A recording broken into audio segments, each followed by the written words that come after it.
Well, good morning. This is the Dutta Man, and welcome to another edition of Monologs in Bed. Today, I want to talk about marriage and marriage, particularly in the Black community. As we know, marriage, period, has been steadily declining, particularly in the Black community. Even people who are married, the divorce rate now, period, is over 70% and even higher in the Black community. Um, and people tout, various reasons why. Um, they say that women are more educated now. They get into the workforce. There are more jobs that women can do. Um, there are more jobs that are less physically demanding. And so women can get into these jobs. Some people also say it was because of the the women's liberation movement. Um, equality for women and what have you. Some people say it's because women no longer want to be subservient to a man. I get that. But no matter what the reason, there is clearly a battle of the sexes, and nobody's winning. You know, I hear men say that they don't want to get married, and they have some compelling reasons as to why they don't want to get married and they don't want to have children. Because if you get married and have children and it doesn't work out, you can't just walk away. She's gonna sue you for child support, alimony, take everything you have, the house, the car, blah blah blah. Guys, they feel as though they end up with the short end of the stick. Also, women file for divorce um, at at a high rate, much higher than men. Once again, especially in the Black community. Um, the so-called Black community. Um, it's women who want out of these marriages and want out of these relationships for varying reasons. But then they immediately start to look for another relationship or another situation. So that's confusing as well. Um, but women say that they don't want to get married because they don't want to wash another man's clothes and clean up the house and cook and do what he says. They no longer want to be in those roles that women were traditionally in. So they don't want to get married. So for the men, we're going to go back to them for just one moment. If you're afraid that the marriage isn't going to work, you're going to end up getting a divorce, paying child support, alimony, and she's going to take everything that you have, in my opinion, you have to choose better partners in every facet, I feel as though men choose their wives poorly, and much more poorly than we have in the past. Um, just 30 years ago, Black people had the highest marriage rates in the US per capita. And in this short period of time, now we are the lowest. No, I don't think that's an accident. I don't think it's coincidence. I think just like I think just like a lot of other things, it's orchestrated. I think it is part of the attack, and we fall for that hook, line, and sinker. So back to what I was saying, we men, we don't care about her education. We don't care about her financial situation. We don't care if she's a good cook, a good,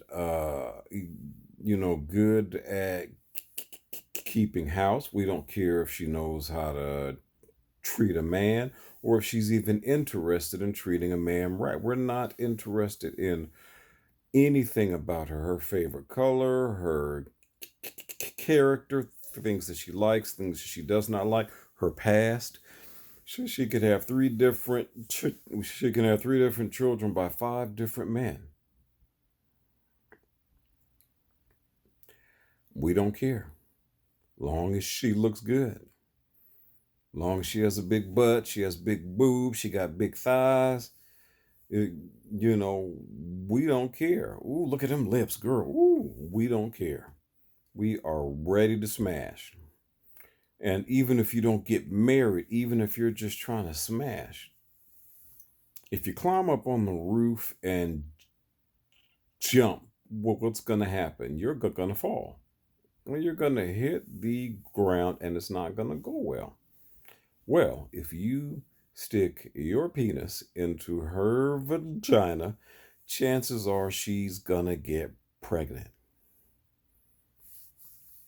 So, whether knowingly or unknowingly, you have just chosen the mother of your children. And that is on you because you didn't choose wisely. It's like picking up a box. The box has beautiful wrapping on it. It's wrapped with pretty ribbons and bows. It's beautiful. So you choose that box and open up that box and it's filled with shit. Or you can pick up a plain brown box. Open up that box, it's filled with diamonds and gold and all sorts of valuable things. Which box do you want? This is what we men do. And then when it doesn't work out, we want to blame her. The only thing she's doing is being who she is. The only thing she's doing is being true to who she is. You chose her. So if you end up being a baby daddy with baby mama drama, you got to pay child support, you got to pay alimony. She won't let you see your child or spend time with your child, or she's using the child as a weapon against you. You didn't choose wisely, so that's on you. It just is what it is. We have to start thinking with the big head and not the little head. A lot of people don't believe in religion and don't believe in the Bible. Well, that's fine. But there are some parables in the Bible, whether you believe in it or not, that do apply. And one of them is a tree is known by the fruit that it bears. A good tree cannot bear rotten fruit, and a rotten tree cannot bear good fruit. And all of the signs are there. You just don't want to see them or can't see past big booty Judy. You know what I mean? Sometimes you got to look at the whole facts. Now, we're going to talk about women and their choices in men and the psychology of a woman.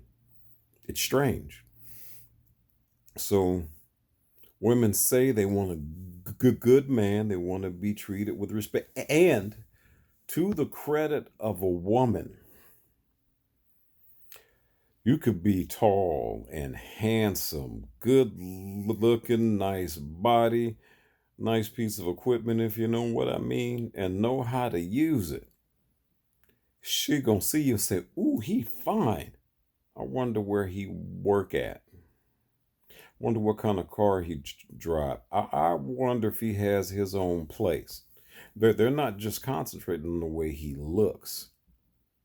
They're thinking about their future. Is he going to be able to provide for me? Is he going to be able to give me stability? Is he going to be able to protect me? Is he going to be able to give me security? That's why she's asking these questions. However, they say they want a good man that respects them and loves them and treats them like a queen. But when they get that man, what do they do? Well, first, if they get the man, because 9 times out of 10, they don't really want him. They put him in the friend zone for them to use and take advantage of whenever there's something that they need. What they really want is excitement.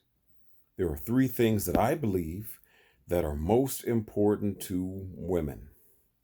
One of them is materialism, materialistic stuff.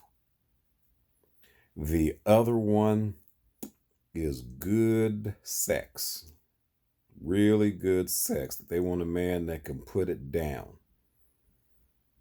Number 3 is attention. They love attention, need it, crave it. And I'm going to add another one, excitement. That's what they want. So that's why they will friend zone the good guy so they can use him and take advantage of him when things don't go right with the bad boy. Because the bad boy is going to give them all those other things that I named. Maybe not the materialistic stuff, because she can get that from the good guy who she's friend zone and is using and taking advantage of. She may even give him a little bit. Talking about the good guy, she may even give him a little bit just to keep him on the hook. But she's still going out there getting what she wants from the bad boy. Bad boys are exciting and blah, blah, blah. But the thing about a bad boy is he's probably going to treat you bad. He's probably going to treat you bad.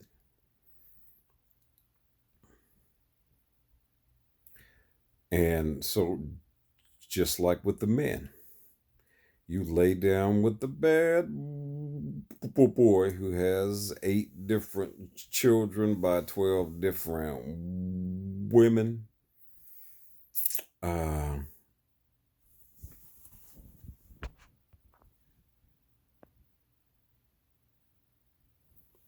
All right, somebody tried to call me and I had to, blah, blah, blah. But you know he ain't shit. Other women that he done been with and told you he ain't shit. All kinds of people done told you he ain't shit. And in so many words, he probably has shown you that he ain't shit. But you'll give it to him anyway. Yes, you will. Know who he is. But he's exciting. He looked good. He can lay it down. Ooh, what he did to me. And you get pregnant. You ain't got no job, so you can put the child support people on him all you want. You can't get what he don't have. And what he ain't trying to get. It's not going to happen. So you put yourself in that position because you chose him, not the other way around. You chose him. Okay? He didn't rape you. He didn't make you do anything that you didn't want to do. You chose him. And now you want to talk shit about him that he ain't shit. He ain't this, he ain't that, blah, blah, blah. But you knew that going in. How you gonna blame him for just being who he was? You chose him. You chose to be with him. So you did that to yourself.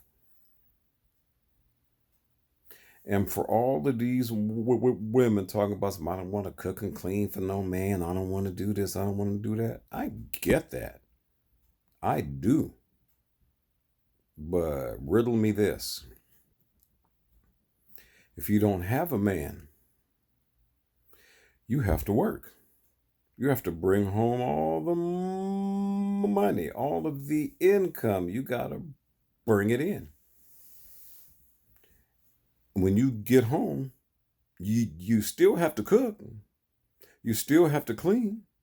You still have to wash clothes. If you have children, you still have to take care of the children. But instead of having a partner, instead of having a man, you have to do everything by yourself. When the roof needs to be replaced,